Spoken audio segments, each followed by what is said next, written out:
Bugünkü çəkilişimizi biz 1993 və 94-cü il şəhidləri və 44 günlük müharibə zamanı şəhid olan Təbriz Cüməzadə İldırım oğlunun həyatına həsr eləmişik. Allah buyurur, şəhidin qanı yerə düşdüyü andan mən onun günahlarını bağışlayaram, əfv eləyərəm. Şəhid olanda kətdən 2 xala olublar oldu.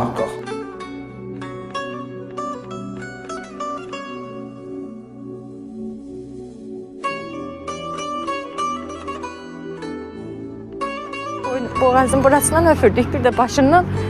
Ama en çok öptüğümüz yere değip o güller.